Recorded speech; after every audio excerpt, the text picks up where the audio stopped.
오늘 우리에게 주신 하나님의 말씀 요나서 1장 1절 2절입니다. 요나서 1장 1절 2절 말씀 함께 읽겠습니다. 여호와의 말씀이 아미떼의 아들 요나에게 임하니라. 이르시되 너는 일어나 저 큰 성읍 니느웨로 가서 그것을 향하여 외치라. 그 악독이 내 앞에 상달되었음이니라 하시니라. 아멘. 본문에 계시된 주님은 어떤 분이십니까? 일어나 가서 외치라고 말씀하십니다.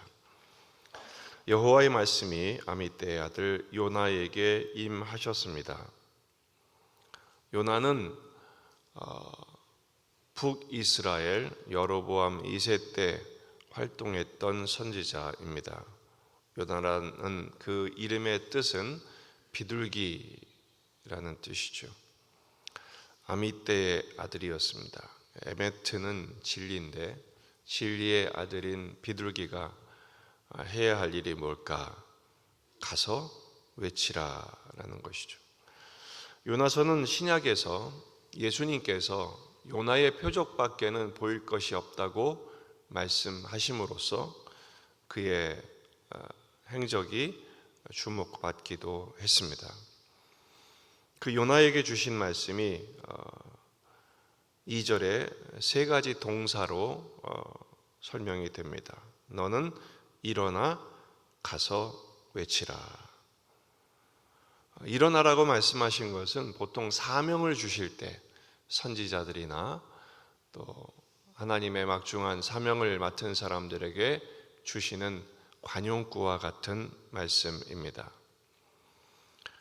일어나라고 하신 말씀은 아마도 요나가 사역 중에 북이스라엘에게 회개를 외치는 사역을 했지만 전혀 듣지 않았을 때 낙심한 상황에 처하지 않을까, 안 했을까 그렇게 추정이 됩니다.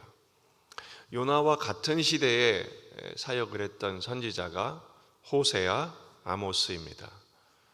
아모스나 호세아가 말씀을 선포했을 때 이스라엘 백성들이 전혀 듣지 않았죠. 요나가 사역했을 때도 거의 같았을 것입니다. 일어나라 라는 단어는 우리가 잘 아는 아람어 쿰이란 뜻입니다.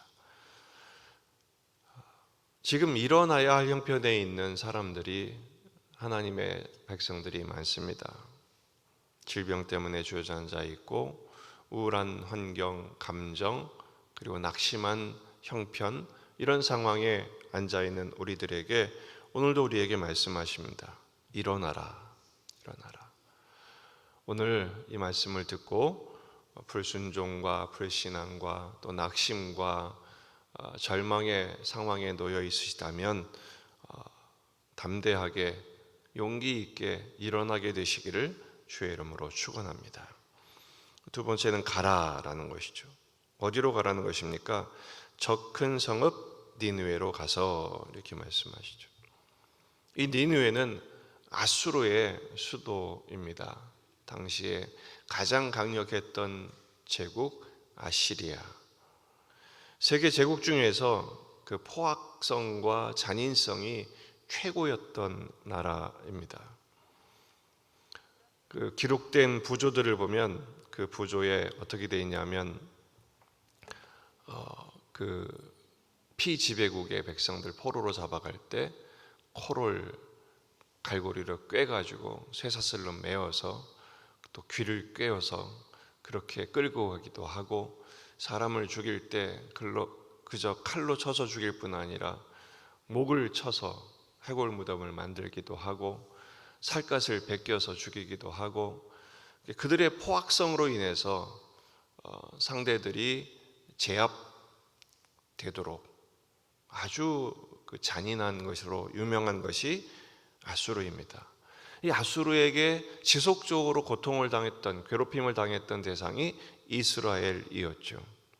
나중에 이 북왕국은 아수르에 의해서 결국은 멸망하게 됩니다. 근데 하나님 말씀하시죠. 이 니느웨로 가라. 참 말도 안 되는, 어떻게 보면 이해가 안 되는 명령입니다. 가라는 말씀은 한마디로 말하면 원수도 사랑하라 라는 뜻이죠. 결코 쉽지 않은 말씀입니다. 우리에게 실제로 적용하면 십자가를 지라는 말씀일 것입니다. 우리가 다 선교사님들처럼 해외로 땅끝으로 갈 수는 없지만 우리의 삶의 현장, 주님이 내게 허락하신 삶의 사명, 우리가 감당해야 할 사명이 있죠. 가정과 일터와 또한 삶의 일상의 선교 현장으로 주님은 오늘도 우리를 보내기를 원하십니다. 싫지만 또 감정적으로 내키지 않지만 심지어 미워하는 대상이지만 가라는 것이죠. 그들에게 가라는 것입니다. 가서 뭐 하라는 것입니까? 외치라 그랬죠. 외치라. 외쳐야 할 이유가 그 악독이 내 앞에 상달되었기 때문이다 라고 말씀하십니다. 아수르의 죄악이 아까 말씀드린 것처럼 그 잔인성과 포악성이 아주 절정에 이르렀기 때문에 그들은 심판받아 마땅한 것이죠. 그들에게 외치라는 이유가 뭡니까? 심판하시면 되는데 그냥 한꺼번에 불로 쓸어버리시든지 물로 씻어버리시든지 심판하시면 되는데 왜 외치라고 하실까? 그들에게도 회개의 기회가 필요하기 때문입니다.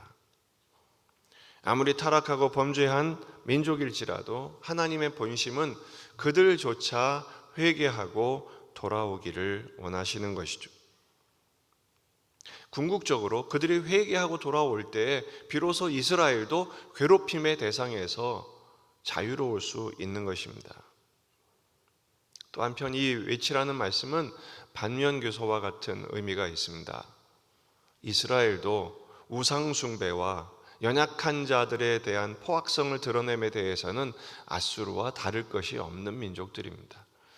우리는 이미 아모스 말씀을 깊이 묵상하면서 그들이 얼마나 가난한 자, 힘없는 자들에게 잔인했는지, 공법을 물같이 정의를 하수같이 흘려야 할 그들이 얼마나 그 잣대를 자기들 마음대로 바꿨는지에 대해서 묵상한 적이 있습니다. 결국 이 외치라는 말씀은 원수도 사랑하고 진정한 민족 사랑의 지름길은 하나님의 사랑을 증거하는 것이다 라는 것이죠. 오늘 말씀에서 하나님은 요나를 부르셨습니다. 그리고 이 말씀을 읽고 묵상하는 오늘 우리에게도 촉구하십니다. 너희도 일어나라. 그리고 가라. 그리고 외치라.